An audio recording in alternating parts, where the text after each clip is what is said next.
ხა მოდი ვისაუბროთ იმაზე, ქრისტიანული ევროპა და ჩვენ რომ მაგისი ნაწილი ვართ. სინამდვილეში საქართველოს ევროპული ცივილიზაციის ნაწილი არ არის. საქართველოს არის ევროპასა და აზიას შორის მდებარე ქვეყანა, რომელშიც ორივე ცივილიზაციის ელემენტები თანაარსებობს. ეგ ერთი. ეხლა თვითონ ევროპა პოსტქრისტიანული ცივილიზაცია. რატო? იმიტომ რომ ის პოლიტიკური და სოციალური აზრი, რომელმაც მან გაიმარჯვა, არის პირველი ჰუმანიზმის იდეებზე, როცა ღმერთის ადგილი ადამიანმა დაიკავა, როცა იერარქიაში რა არის ყველაზე მნიშვნელოვანი, ღვთაებრივის ადგილი ჩაანაცვლა ადამიანმა, ოღონდ ვერავინ ვერ ახსნა ამ ადამიანს თავისთავადი ღირებულება ღმერთის გარეშე რატო აქვს, ეგ ერთი პრობლემა არის და ნიჩეს ის ცნობილი ფრაზა, რომ ღმერთი მოკვდა, ეგ ნიშნავდა, რომ საზოგადოება, რომელშიც ის ცხოვრობდა, იქ ღმერთის იდეა მოკვდა და რაღაცა სხვა იდეებმა ჩაანაცვლა და თუ ვინმე საინტერესებს მართლა ეხა რა ფილოსოფიური დღის წესრიგი ცხოვრობს დღეს დასავლეთი, მაგას ფილოსოფიურად ქვია ეგზისტენციალიზმის ფილოსოფია, სადაც ნათქვამია, რომ ცხოვრებას აზრი არ აქვს და ყველამ თვითონ უნდა მოიგონოს რაღაცა თავისი ცხოვრების აზრი. საქართველოს მაგ პარადიგმაში არ ცხოვრობს. საქართველოს ცხოვრობს იმ კულტურულ პარადიგმაში, სადაც ღმერთი არის უმაღლესი ღირებულება და დანარჩენი ყველაფერი, აი, გინდა ილია ჭავჭავაძის ფორმულა ღმერთის სამშობლო, უკაცრავად ენა მამული სარწმუნოება და გინდა ილია მეორის ფორმულა ღმერთის სამშობლო ადამიანი, რომელიც იერარქიულად არის დაალაგებული. გამომდინარეობს მაქედან სამშობლოს და ადამიანის ღირებულებად ჩვენ გამოყვავს აბსოლუტიდან. ამიტომ სხვადასხვა ცივილიზაციურ პარადიგმაში ვცხოვრობთ.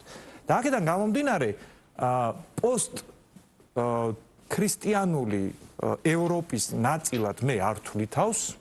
მე ვთვლი, რომ საქართველოს თავისი გზა აქვს, თავისი კულტურული გზა.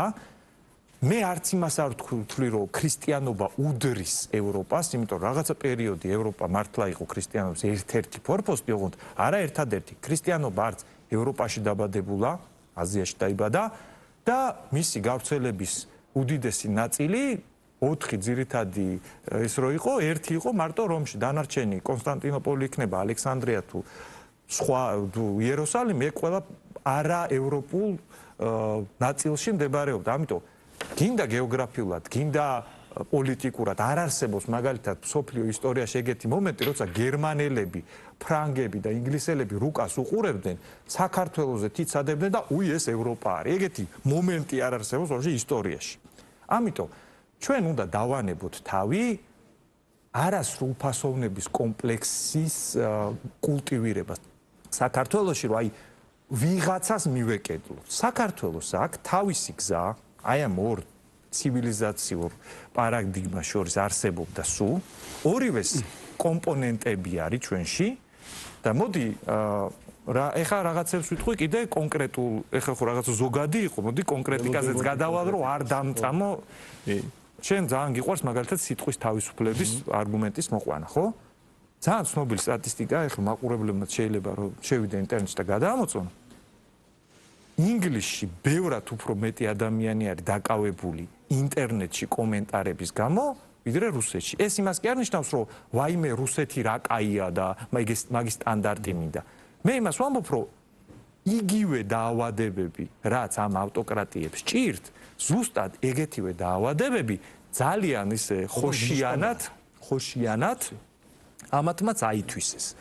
და აქედან გამომდინარე, როდესაც ადამიანი ამბობს, რომ მოდი ჩვენი გზა ვეძებოთ და ყველა სხვა აქტორს, ამერიკა იქნება, ევროპა იქნება, რუსეთი იქნება, ჩინეთი იქნება, ამათ უყუროთ არა როგორც ვიღაცას, ვისი ნაწილად გახდომაც გვინდა ჩვენ, არამედ აი ეს პრაგმატულად ამისგან რისი აღება შეიძლება, უსაფრთხოება პოლიტიკური, სამხედრო თანამშრომლობა არის, არ არის, ეკონომიკური მომენტი არის, არ არის. აქედან გამომდინარე, ჩემი თეზისი დაიყვანება მარტივ რაღაცამდე. საქართველოს ევროპა არ არის, საქართველოს არის კავკასია. ევროპა ქრისტიანული ცივილიზაცია აღარ არის.